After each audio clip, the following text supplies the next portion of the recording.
Yeah. Oh, there goes the dogs. All right. So I believe we are live. Let's see. This is crazy. I have like three monitors going at once right now. I got myself on my laptop and see, I got myself on my phone, which is a new experience for me.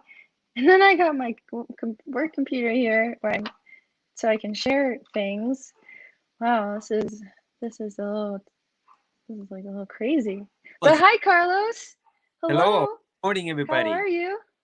Fine, thank you. Good First, morning. I want to wish everybody a happy Father's Day out there. To all you dads, to all of you that have fathers, happy Father's Day to them as well, and your grandpas and what have you. But beautiful day here in Southern California.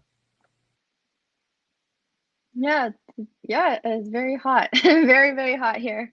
And I'm unfortunately my laptop is just not very functional, so I'm on my phone, but it sits a little low, so you're getting a view from here instead of a view from here. So I apologize for that. I'll have to figure this out at some point, but I just can't afford to pay $2,000 for a laptop right now. But thank you everyone for joining us. Thank you. And let's get started. You're watching our weekly Sunday morning show, Stand Up Fight Back, where we discuss strategy and analysis for the progressive movement. And I am Margot Pies, your favorite scientist, engineer, and occasional journalist. And this, of course, is the amazing Carlos Marroquin, our co host on the show. Don't forget, we simulcast on Facebook and YouTube, so please share us with your friends. Follow the Bernie Sanders Brigade page and like us on YouTube at Inside Out News because we're here every week bringing you very interesting information to the progressive movement. So, Carlos, thank you. How are you today? Are you having a nice Father's Day? Well, yes. Well, the best is yet to come. I'm gonna be seeing Oh, my kids on this afternoon and evening, so I'm really excited to be able to come together with my family. But on this day, I'm remembering my dad, who passed away about 4 years ago. But nevertheless, he's with me every day. I think often of him, as many of the people out there with fathers. I was thinking early this morning about many of our friends who happen to be unhoused. Many of them are fathers that are living out there in the streets, and obviously, I was also thinking about those people that have fathers, but they may not have the best experience with them. We have fathers that perhaps not done their fatherly duties, and there's relationships that are hurting right now because of those bad experiences that they might have had with their fathers. So my thinking went to them as well.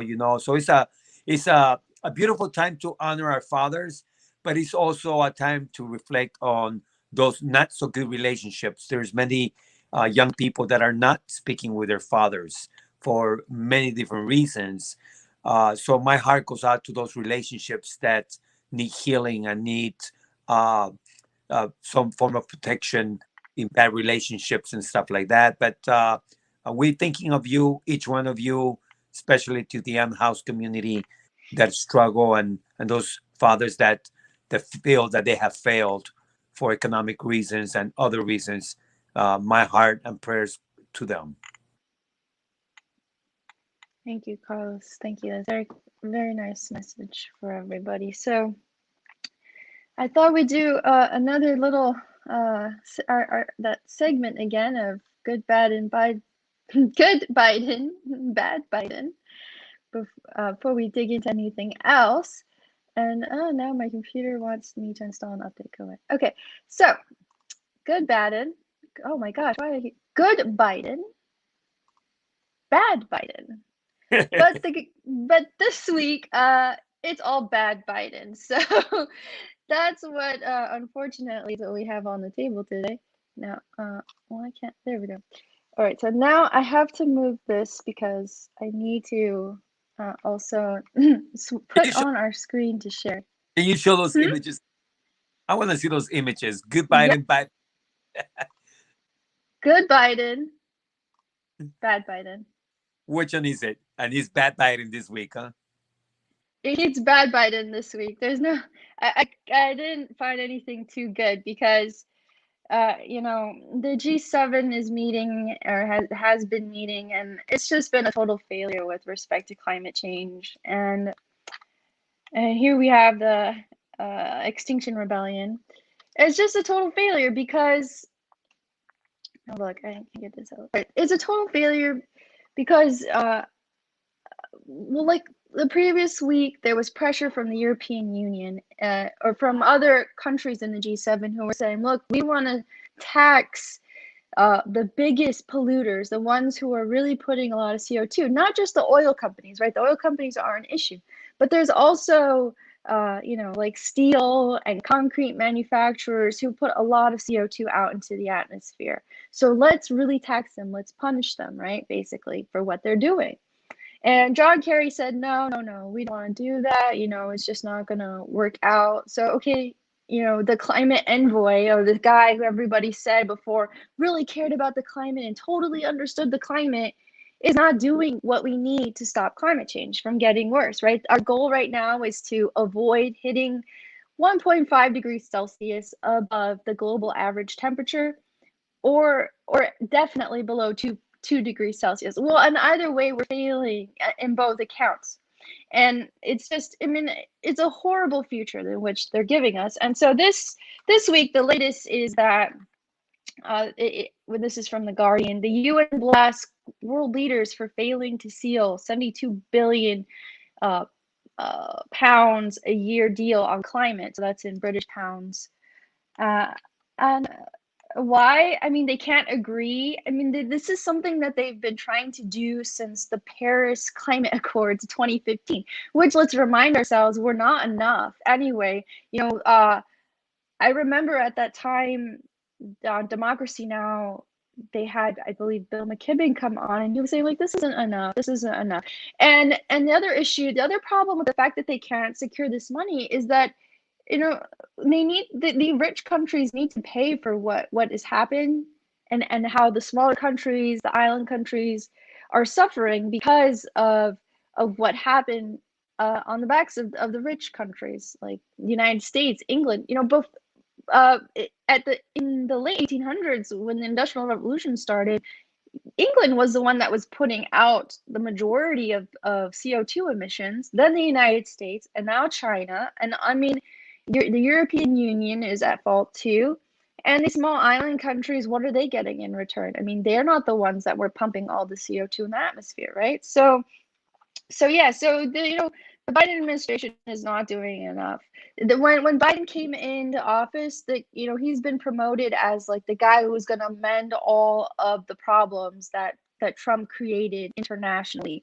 And all of the international leaders are just going to come and they're going to flock to him because Biden is finally going to take that leadership role, that America is the leader and it's going to lead us into the future and save the world, right? And that's not happening. Why? Because Biden promised that Well, nothing would fundamentally change, and that's what we're seeing. right, but let's understand what's happening. He's just pretty much just reversing some of Trump's outrageous policies, and putting us pretty much setting us back where we were before, and where we were before was not the most excellent place to be either. So either way, we are making no advancements again, which is pretty much resetting to where we were, and we were not in a path that was going to lead us, uh, into better situations, which is continuing to go in the same direction that we're going, that getting us, to get us where it's already no is irreversible in many times conditions. So we have to be very careful right now not to celebrate Biden, and to say like, oh my God, he's doing such a great job. He's just doing some of the things that again put us back to square one.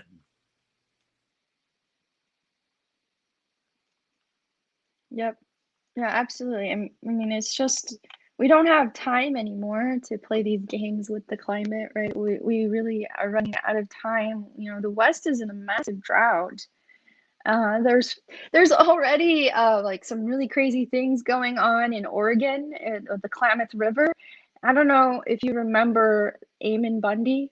I don't know if our audience remembers Eamon I, Bundy, but yeah, yeah. So, so he and his family, they were trying to break the dam on the Klamath River because downstream there's very low levels of water in the river, and so he's arguing that the farmers need the water and the government in Oregon is refusing to release the water, and they're starving whatever their crops or their livestock. That's their argument. So they were trying to just a few weeks ago break that dam open.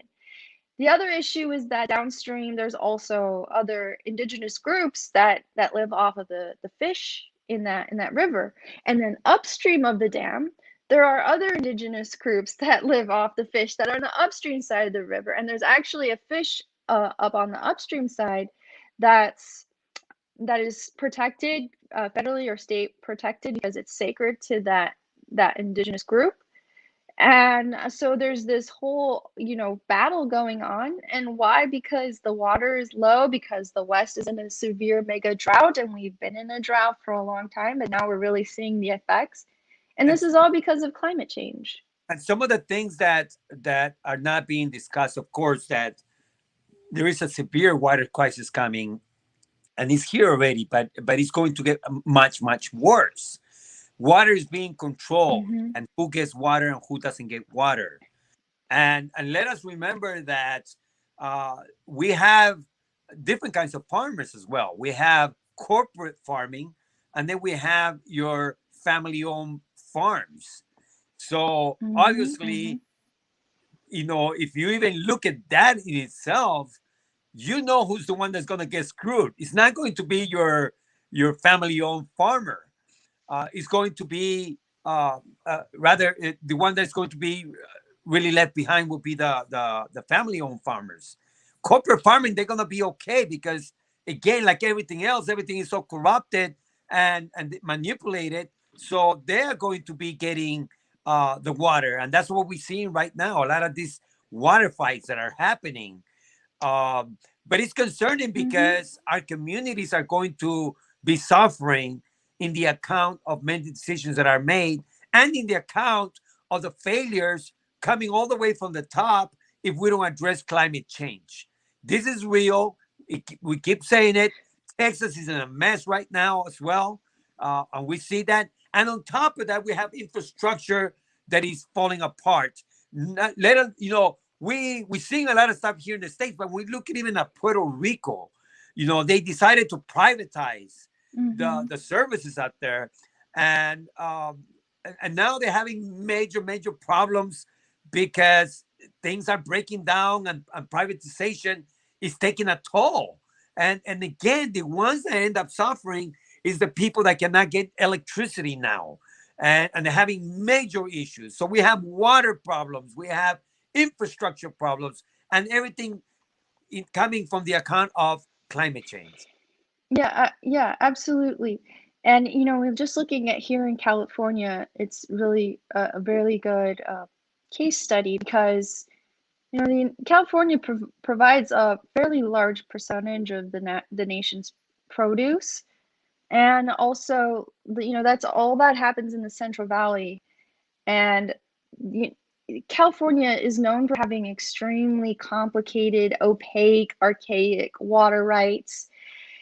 And what happens is that in a drought, like those water rights and those farmers, they they start fighting over them because the wells start drying up. But the thing is that they have the water rights, but the locals who live in around the surrounding area, and this is my point, is that they have no water rights, right? They're taking the water that is coming through the area in which they live, and the water is drying up for the local community.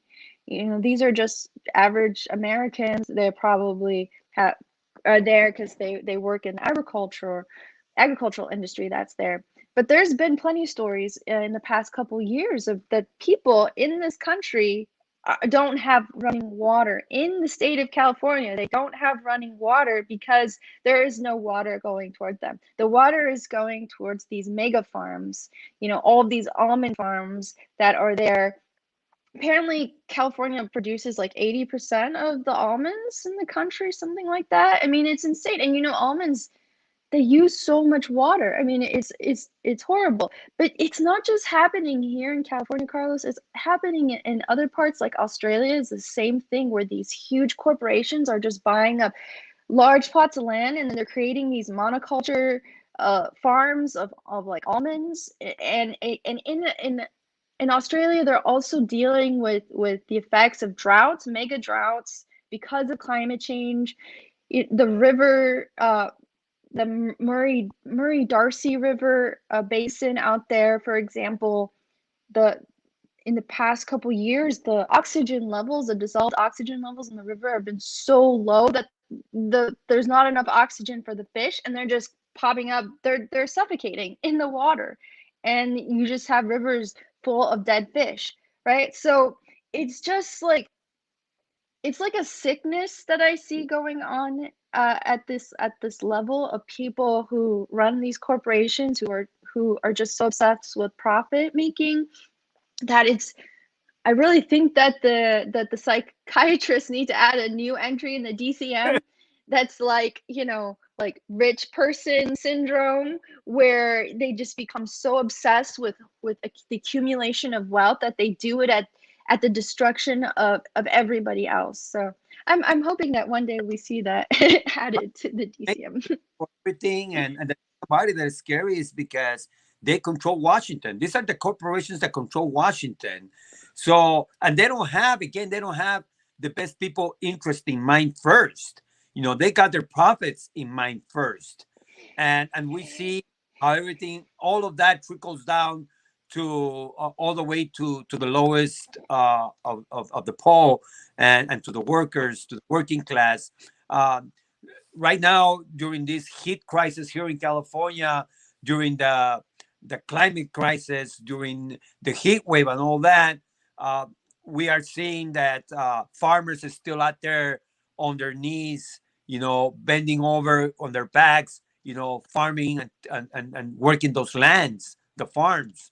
Um, they have uh, they have rights as well, but some of those rights sometimes in many of these farms are not being implemented. Where they are protecting the workers.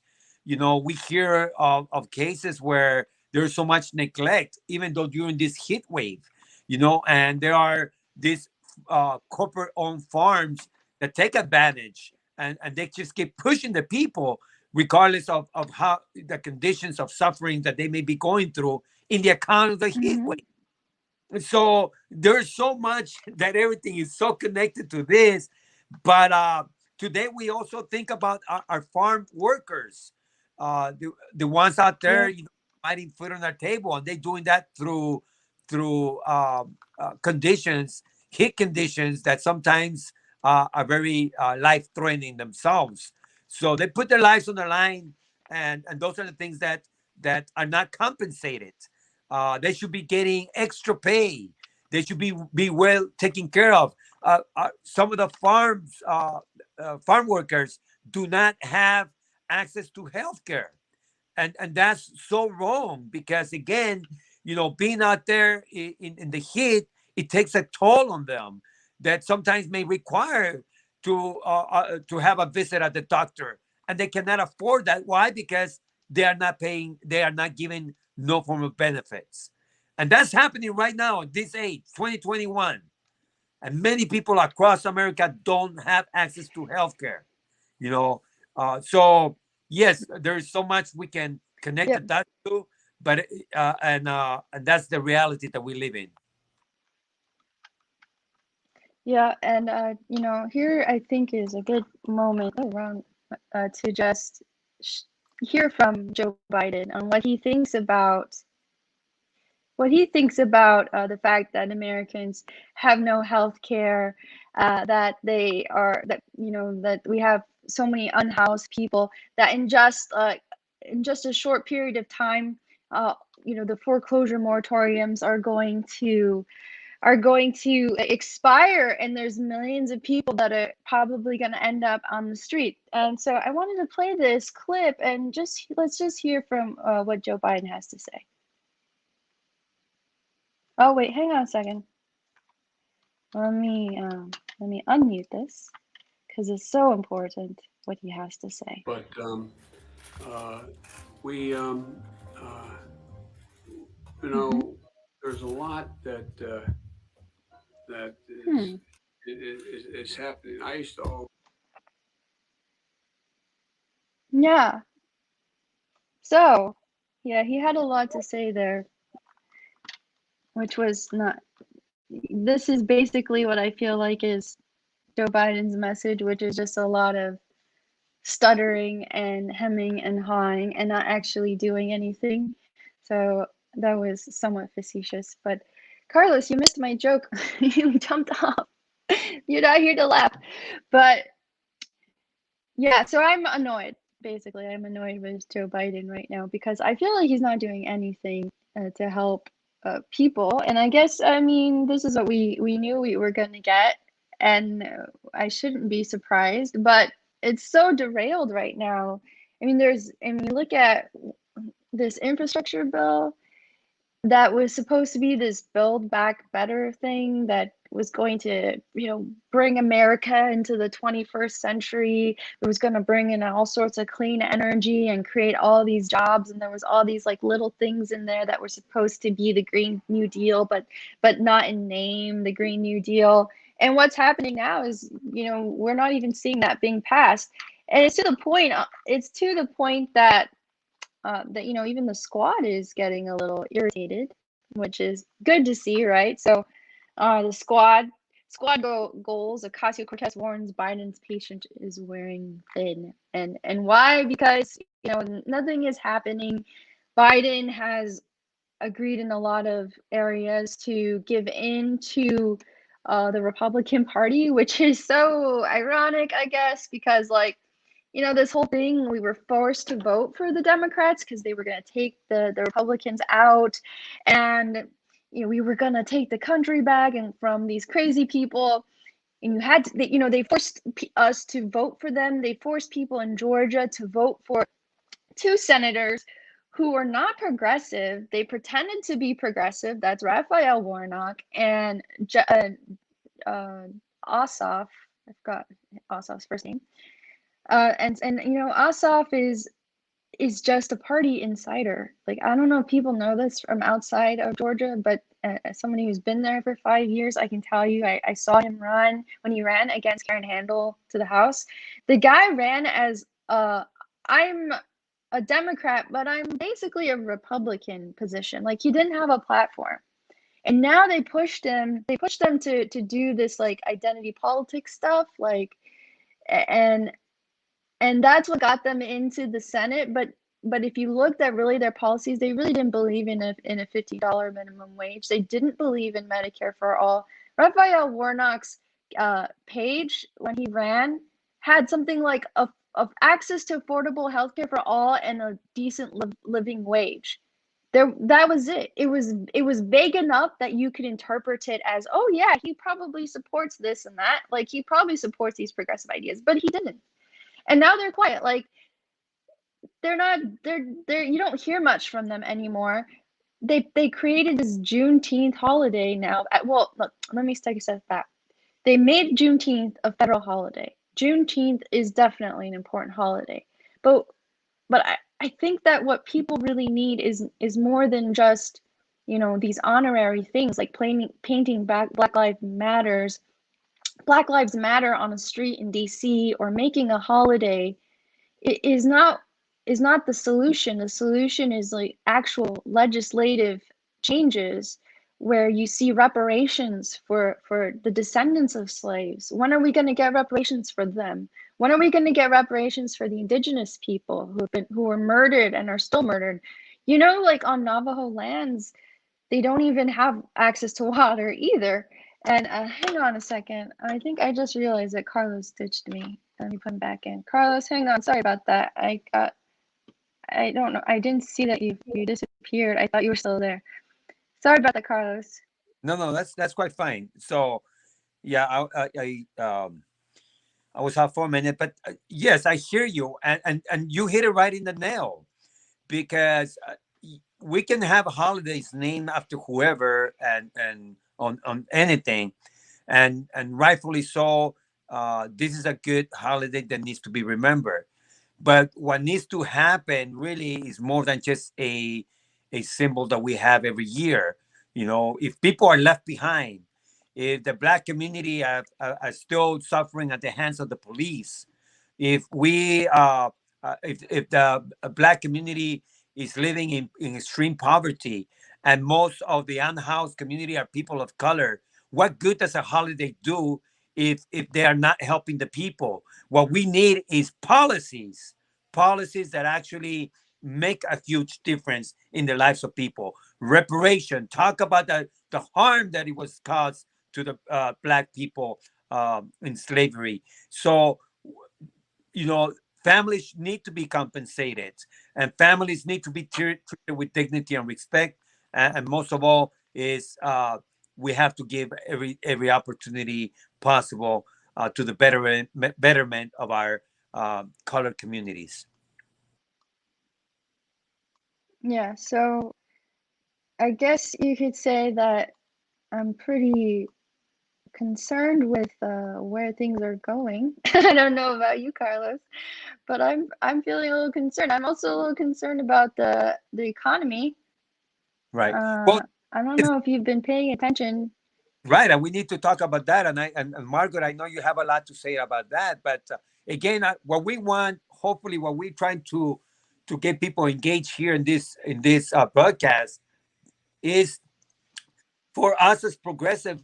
We got to be paying attention. We got to go beyond the emotions that all this brings, the roller coasters, and what Biden may be saying, or what the squad may be doing, on all that. We, as a movement, again, Alexandra Ocasio Cortez, as much as we love her, she's she is a leader of a movement, but we got to remember the movement is us. Same thing goes with Bernie. These are leaders that have been able to reach certain level of uh, I would say uh, of leadership and influence. But we got to remember that the movement is us. They're not scared of them themselves. It's just two people that have a lot of power and influence. But what they are really afraid of is us, the people. That's what we got to remember right now as progressives. But Margot, the economy is really bad right now, and we have a lot of issues. But we know that Wall Street is playing a big hand. Can you talk to us on that? Yeah, Carlos. I mean, the economy is doing great for certain people, and but for average Americans, working class Americans, I would say it's not doing that great. I want to ask you, Carlos, do you know when the foreclosure moratorium, I mean the rent moratorium ends? Because I think it's coming up soon, right? It's coming up. Yeah, it's coming up very soon. And look, there is different kinds of moratoriums that have been put in place, but we have a national moratorium, have state moratoriums, we have counties. Some counties have put moratoriums, but we got to be paying attention to all this. The problem is this: is that these are just band-aids, and there are no really hardcore solutions attached to these band-aids. So that's why it's very scary, because we have millions of people that may be facing eviction. But to your point again, Margaret. Yeah, so I mean, we're having people that are definitely going to lose their housing very soon. Either it's this month or at some point over the summer. And then in September, the moratorium, I guess, on student loans, the federal student loans were put on hold, so people didn't were not having to make payments on that. So that's going to expire in September as well. So all of the little bit of extra money that people who have a lot of student loan debt or have been able to hold on to or use in other ways, that extra money is going to have to go back to paying these student loans that that are just increasingly becoming such a burden, $1 trillion of debt altogether. So like 2/3 of that is never even going to be paid back, I think is a statistic that I saw recently. So there's just like a confluence of things that are going to happen towards the end of this year that are very concerning. Also, the unemployment rate has stagnated. So we saw this huge peak. It went kind of like this, and then it started going like this, and now it's going this way. But it's starting to stagnate. Like it's becoming a straight line. In fact, let me just draw this out. Let me just draw this out so it's a little bit clearer. So we're seeing something like this. So over here, basically, that's where our unemployment was. It was like about 2.5%. And then it shot up when all the lockdowns happened. Some people got the extended unemployment. But now, instead of seeing a rapid decline back to that 2.5%, we're starting to settle into a 5% unemployment rate.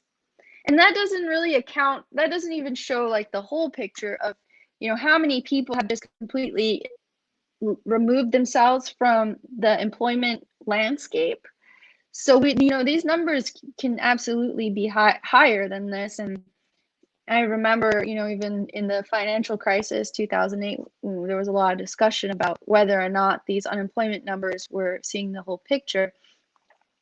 The other thing is that I wanted to tell people about is, we're talking a lot about inflation right now. I don't know if anybody's been paying attention to the news or the chat, message boards or YouTube. Inflation is a hot topic right now. People are worried, what does it mean? What, the consumer price index, what does it mean for the average person? Because when inflation happens, the people that get hurt are, again, average Americans, middle class Americans, working class Americans. These are the people, the unhoused. These are the people that are affected because the prices are going up. So right now, so what happened was the Fed said, okay, this inflation is going to be transitory. It's going to go up a few points, but that's okay because we have not been hitting our inflation numbers for we've been trying to do like 2% inflation per year, but we just haven't been hitting it. So it's okay if we go a little bit higher. Well, it turns out we're going a lot higher, and now the Fed is saying this may be a little bit more permanent than we thought. So now the inflation is about 5%. So that's high. But I was looking at the Fed's website. You can get all sorts of plots from them, and I don't have it up right now because I didn't quite expect to be doing this today. But I'll draw it to you. I'll draw it for you. I'll draw what it looks like over time.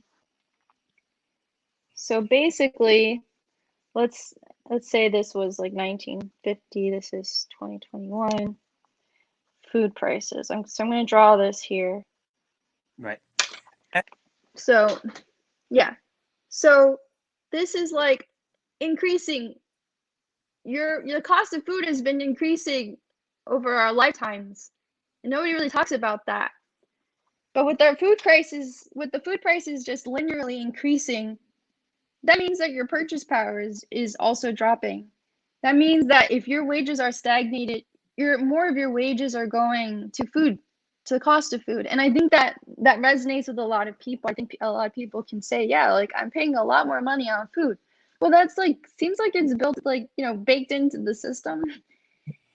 And I want to make one other point because there's so many points to be made here, Carlos, but I want to give you an opportunity to say something. The other point is that I thought about something that the Fed was saying, that they said they want 2% inflation every year. Like that's baked into the system, the financial system. But let's say that you're an American, you're average American. What do? You want to save money, you put it into a savings account, right? Most people do that. That's where they put their savings. What percent is your savings account giving you back every year? What's your annual return? Is it 1%? Is it less than that? Usually it's less than it's no more than 1% return every year.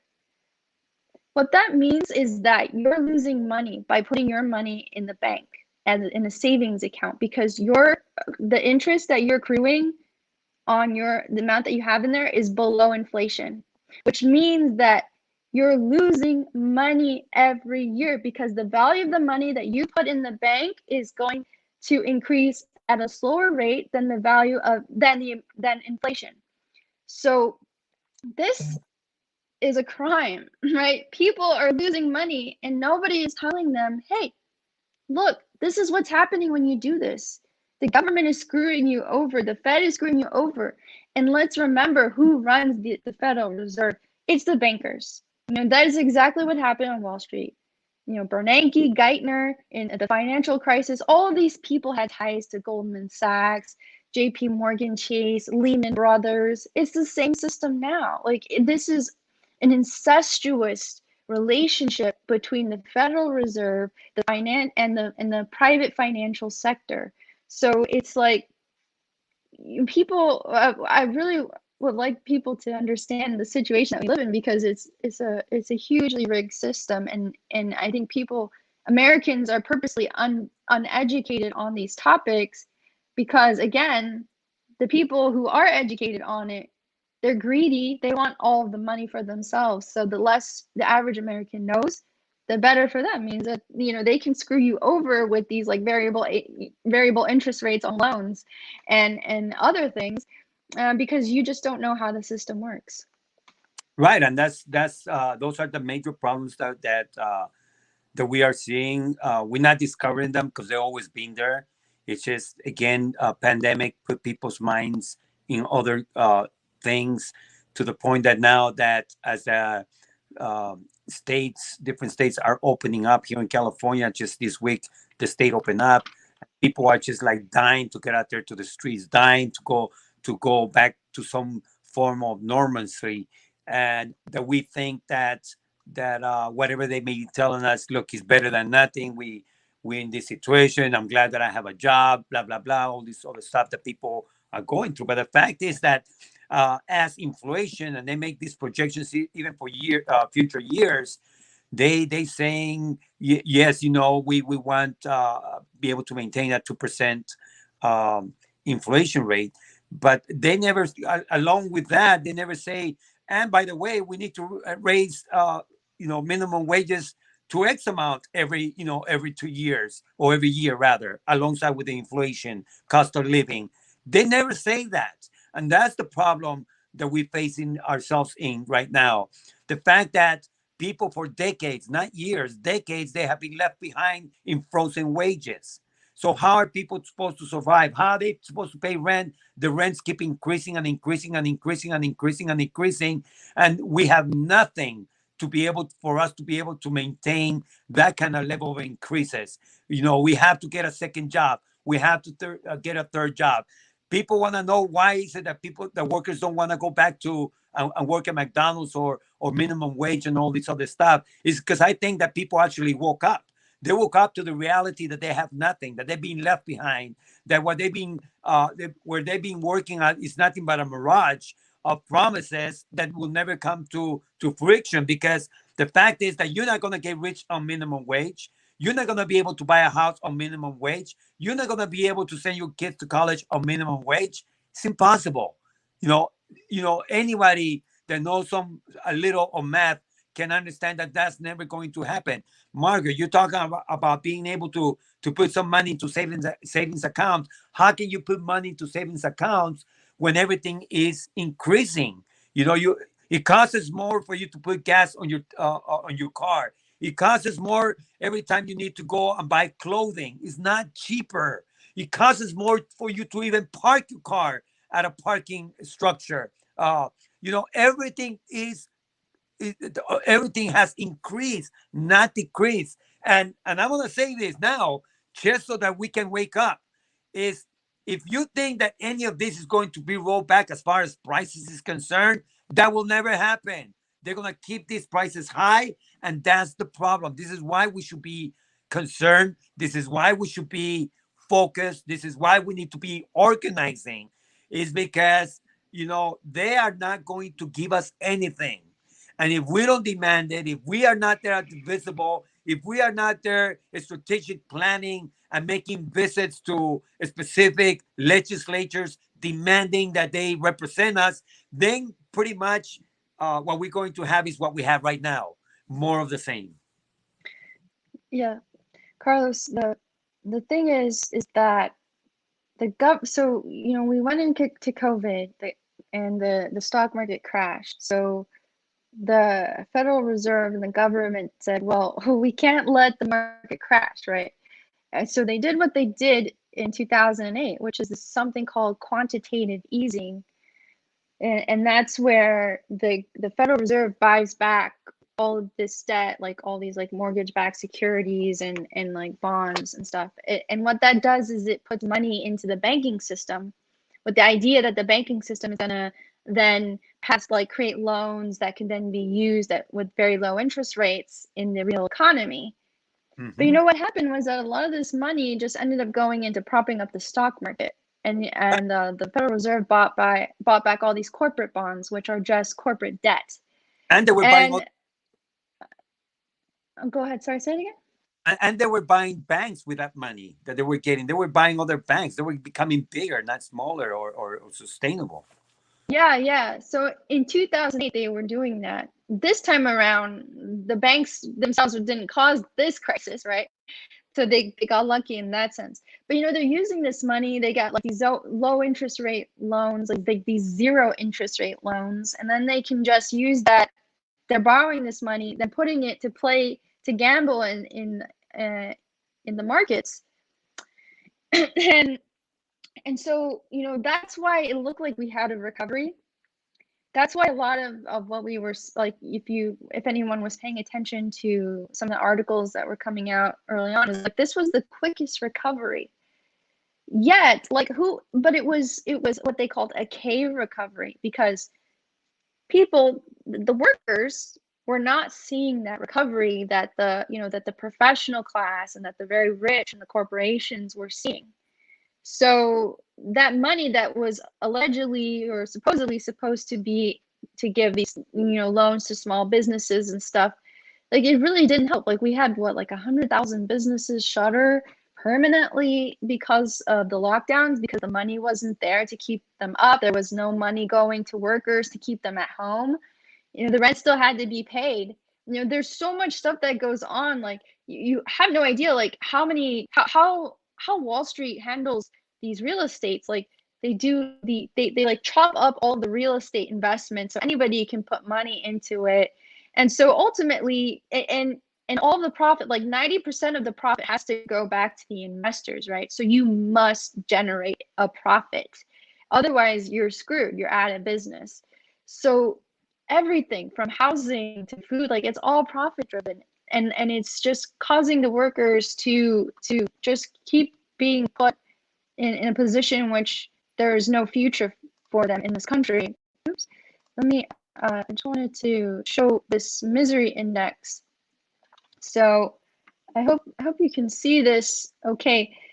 But so here, this is the US misery index. And it takes in a couple of things, like inflation and unemployment. And I think there's one other component to it that I'm missing right now. But so this just shows you over time, like this is like, how Americans, how miserable they are economically. So yeah, over here, this like the 1975, 1980, well, this had to do with like the high inflation that was going on, and there was stagnation and stuff like that, and stagflation. Okay, over here, so at the end though, so there was a peak here because the unemployment shot up. That was because of COVID, right? That's April 2020. And then it started dropping, but now it's going back up again because inflation is going back up and unemployment rates are stagnating. So this is not a good sign. Like you've already like gone back halfways up of what we were at the peak of the lockdowns in terms of the misery index. which doesn't, but this doesn't bode well for the average working American. That this says that times are about to get tougher. This is not the boom that people are claiming it's going to be. And my concern is that we're going to see another financial collapse soon. I mean, I'm not a fortune teller, but what I'm seeing, there's like so many shenanigans going on that I think we're going to see another financial crisis very soon. There's a lot of indicators. For example, I mean, it's just so much jargon, which is a problem, also a problem with the financialization with the financial. But so we have these treasuries, and the U.S. treasuries is basically U.S. debt. So I buy a treasury bond and it's going to mature in 30 years, and there's a % interest that I'm going to get by buying the debt. And the debt is that the government promises to pay me back the debt that I bought, right? So I like loan them the government money by buying this treasury bond, right? So there's these charts, and there's like different years in which these bonds mature. Like it could be like 10 years, 5 years, a month, 3 months. Historically, the relationship between the 10-year bond and the 2-year bond shows when a recession is going to happen, and usually happens within a year. And this has been true for about 50 years of data. So what happens is when the 10-year percentage drops below the 2-year percentage, you see a negative relationship. So like, let me give you some numbers because I know this is math, but like, let's say I expect like 2% return on a 10-year bond, and then I expect a 1% return on a 2-year bond. But then it flips, and now I'm going to get a 1% return on a 10-year bond and a 2% return on a 2-year bond. So if you subtract those numbers, now it's a negative number when it was a positive number, because 2 minus 1 would have been 1 now, but now it's 1 minus 2, so that's a negative 1. So when you get into the negative range, that's a signal that you may have a recession on the horizon. So this happened very briefly in 2019, August of 2019. And I remember at the time listening to Richard Wolff. He's a Marxist economist, and I think everybody loves him. And he was saying, we're due for this, not just because of that, but because capitalism has these boom and bust cycles that go every 4 to 7 years, and we were overdue. And then the COVID hit, and so then they pumped all this money into the economy, to the banks, and the banks have been lending that out. And then there's all this like reckless behavior going on behalf of hedge funds and investment companies. And they're buying up all these real estate and stuff, and that now they're creating all these bubbles. And so it seems like it's inevitable that we're going to hit another crash soon. And with the fact that inflation is happening and it's high, I don't think it's a good sign, because the Fed is also saying they're going to increase rates in 2023, which means that there's all these zombie companies. And the zombie companies are like companies that take on a lot of debt in order to keep afloat, but they're not really making any profit. They're just living off of debt. And this is another thing that Richard Wolff has talked about.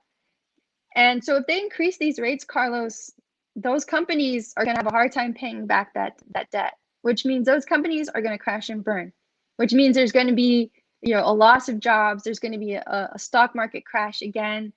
And I don't know how bad it's going to be. Is it just going to be like a minor correction, or is it going to be really bad? But either way, the problem is that these companies are tied to the real economy. These companies employ people, and people are going to suffer. And I'm also concerned about the housing market right now, because so many people are taking out loans, and they're taking out very big loans because there's such a huge bubble.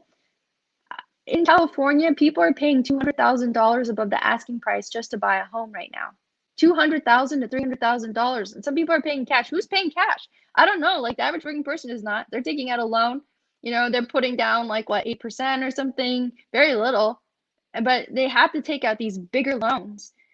And now these loans are backed by the government, but still, like, that's only if they default. The government will pay back whoever the loan issuer is, but if you default on this, the government isn't going to put you in a new house.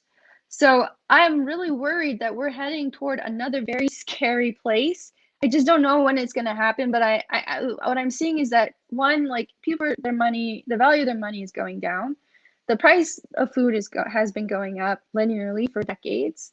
Also, there's shortages, which is a whole other discussion that we can talk about with the monetary theory.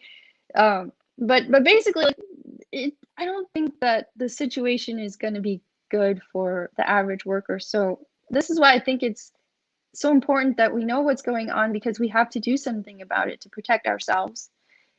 Because we're just going to end up with people losing their homes again, people losing their jobs all over again. And this is not a recovery for people right now. This is not an average American recovery that we're seeing. If you just like I said, look at the misery index. This is not a recovery? How Well, can this possibly be a recovery when it's going back up? right. And what is That's my concerning, lecture for the day. right? And look at Market. What's concerning about all this is that the Biden administration has a job to do, and they need to. We know what they need to do, and unfortunately, they're only doing part of this and selling it to the public as you're getting something good, where in fact we know that we're not, because uh, they could hardly get anything done in Washington. We have a problem with a filibuster, and we have one man, Manchin, literally controlling everything. That's problematic in many different ways, in many different forms. But our concern is at the street level, in our communities, how all this really affects the average person. And you are correct on all these things. And when it comes to housing, we have people that were not able to work for a year and several months. They have moratoriums. They're going to be expiring. The landlords, they want their rent. They wanna they dying to kick people out of their homes. Banks are the same way. We have all kinds of countless of people in foreclosure that they have uh, been left behind as well. We have different kinds of loans that were given, but some by big banks, some of them by other means that there were people were able to get mortgages with. But some very very small fraction may be working um, with a homeowners in their loans, but those are minute compared to the people that have been left out of that, and now they are at the mercy of the banks. They will be at the mercy, really, of their banks, of the foreclosure people, not to kick them out, but we know that that's where it leads to.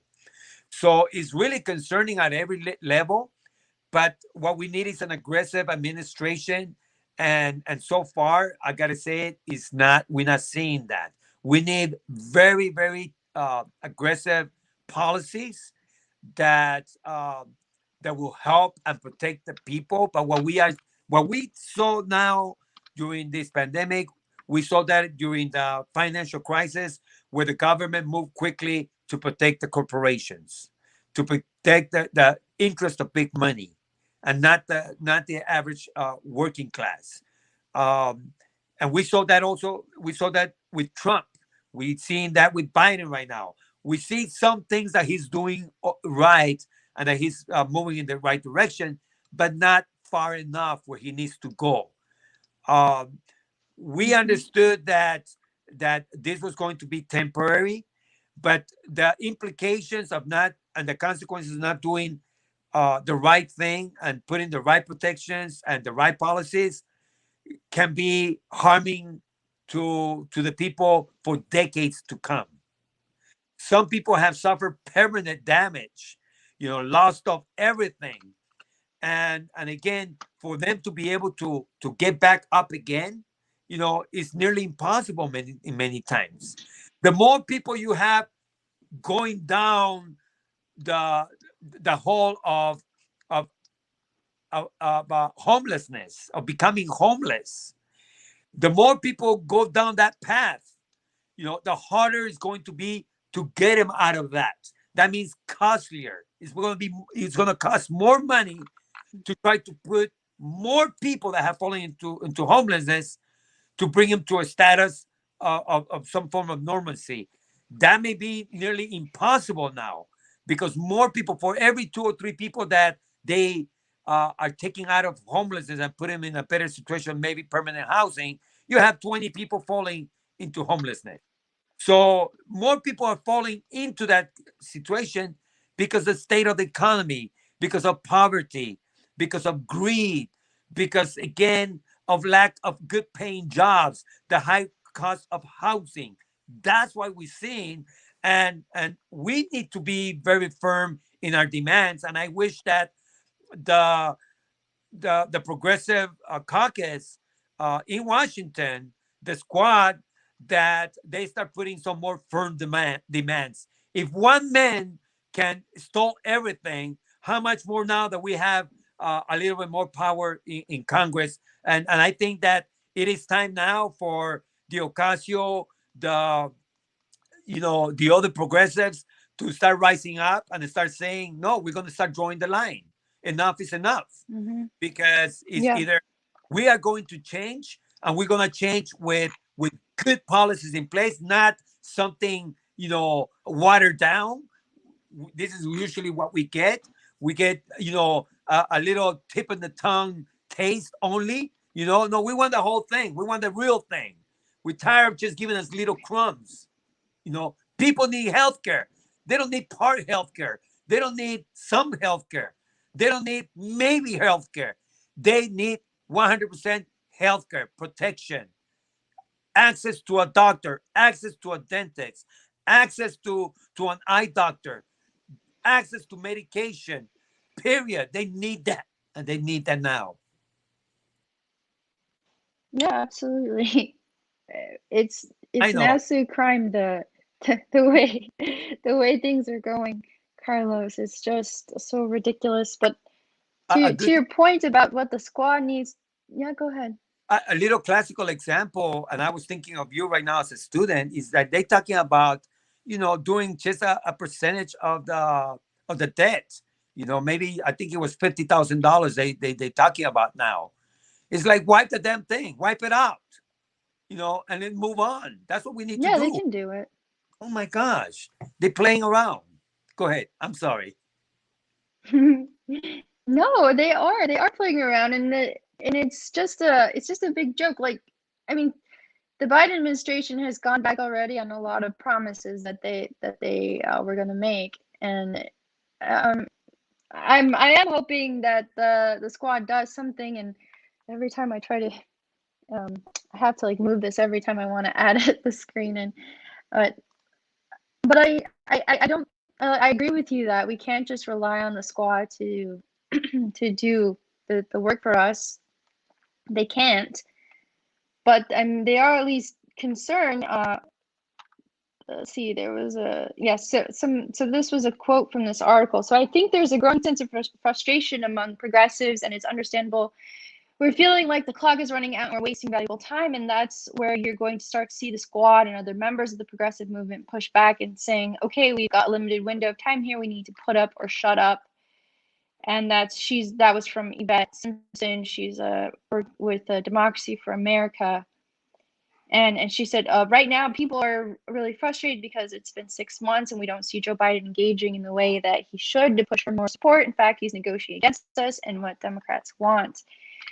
And it's not just that. It's like it's also the fact that the original plan itself was not even good enough. Like I think the in terms of infrastructure, the Army Corps of Engineers needs like twice as much as what has been offering. So it's just, yeah, it doesn't look good. It doesn't look good. Where I just Biden calls this like the Build Back Better. He calls the Marshall Plan the Build Back Better world. Like this like new Marshall Plan that they're gonna do with around climate change. I was like, what writing level, what reading level, what language level are you at? And you're just as bad as Trump in that sense. Like I I think You know, that now like they that things are, Carlos, now that things, go ahead. oh, I think now that things seem to be a little bit better with the pandemic, we really have to put pressure. We really need to go back out and protest and organize in person and shut things down because the Biden administration is not going to save us. And there's probably going to, I think there is going to be some financial trouble in the future, in the near future. And working class Americans are the ones that are going to suffer because the rich people, what they do is they know how the system works, they know how the markets work. They take their money out of the risky stuff and they put it into stuff that's a little bit safer. So maybe they're not making as much money, but they're still staying definitely ahead of inflation. So that's what they do. Working class people, they don't have time to play the market. They don't have financial managers working on their behalf. They don't even have a lot of money to save to invest. And so they're the ones that are going to suffer because they don't have the advantages that rich people do. So they don't care. They don't care if the market crashes. It's Right. just bad for their profits in a short period of time, but they'll recover it. They know they'll recover it. But for everybody else, there won't be a recovery. Well, the thing is that they create So, themselves safety nets. If this is to happen, then they have, plan A, B, and C of protection. So all these corporations, they well protected. All these super rich people, they well protected. They can lose $1 billion. They're okay.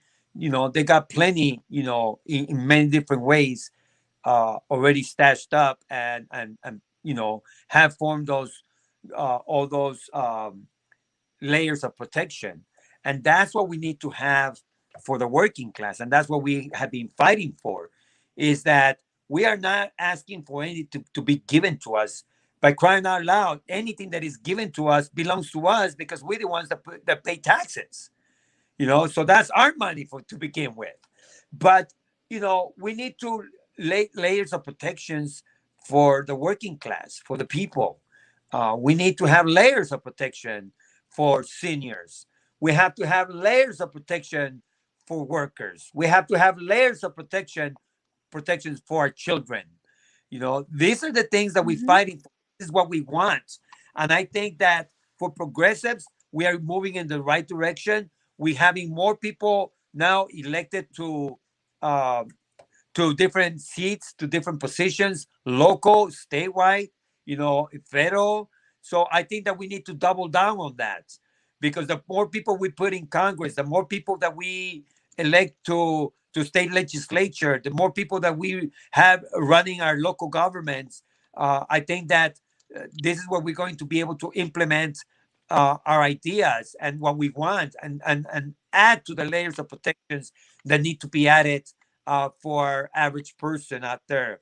So for us activists, for for community leaders, we need to remain focused. I know it's hard. I'll be the first one to tell you it's not easy to organize. You're dealing with a lot on the bottom. You're dealing with lack of resources. It's hard. Most of the stuff you have to put out of pocket.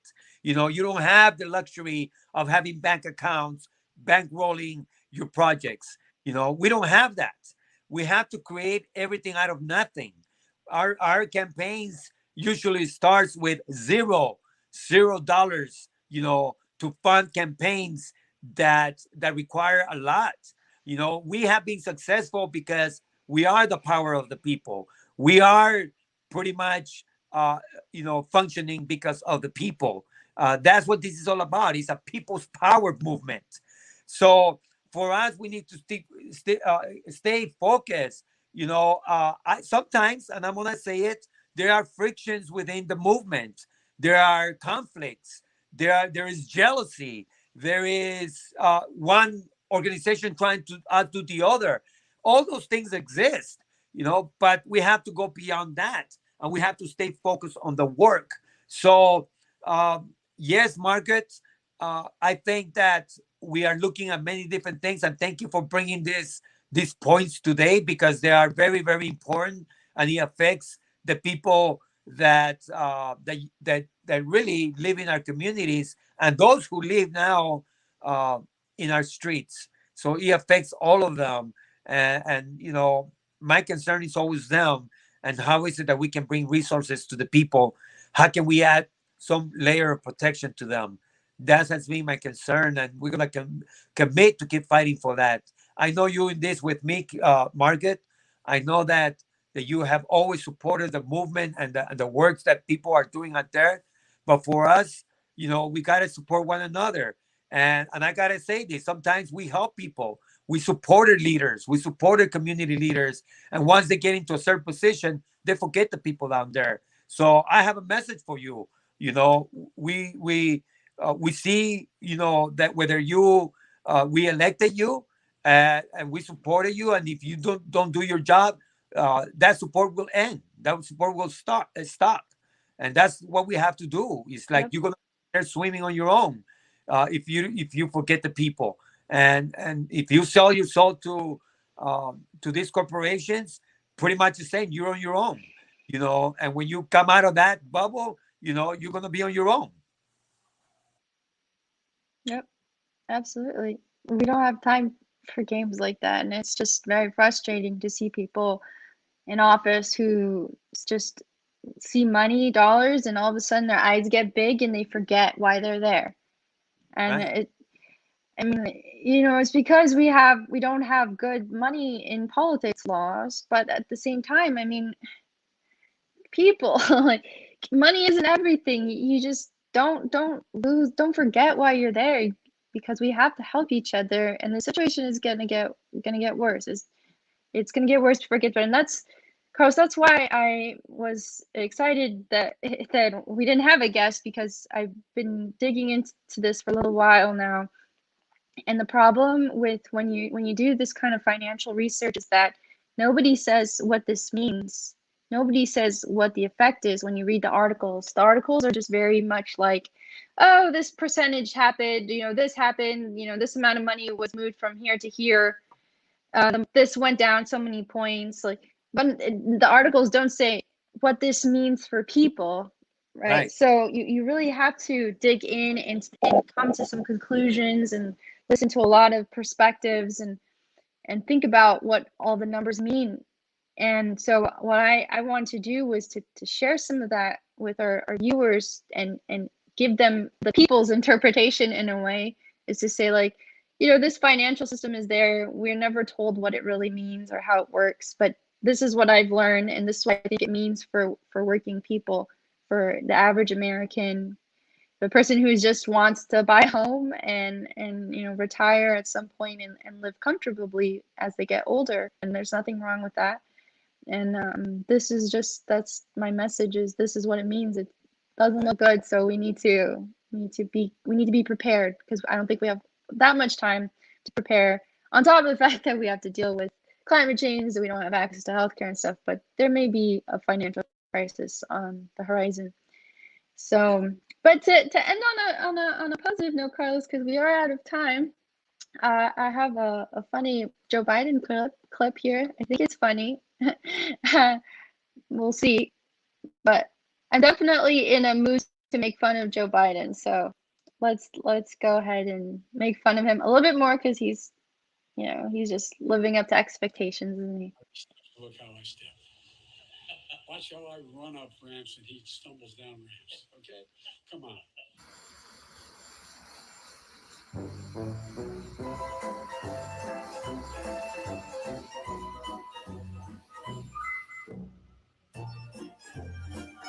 Yeah.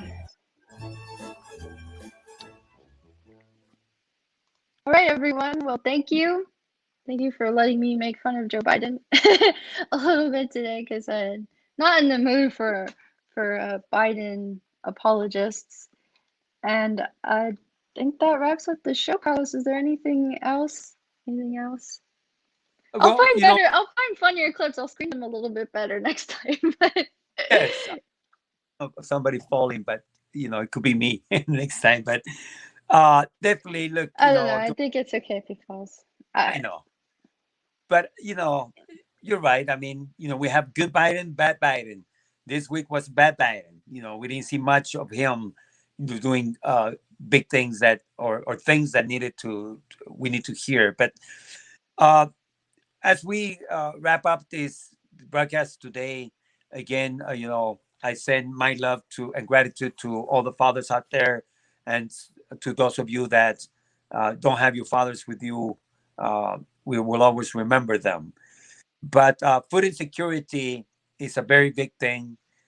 It affects people in so many different ways. From those people that do work, that have a job, that are facing tough calls on what they buy because they cannot afford it. And we have food deserts out there that have been created by bad policies, and sometimes by greed. So there's people that have little access to food, or the access that they may have to food may be food that is not the best food. So all that, again, is spread out uh, pretty wide to all kinds of communities.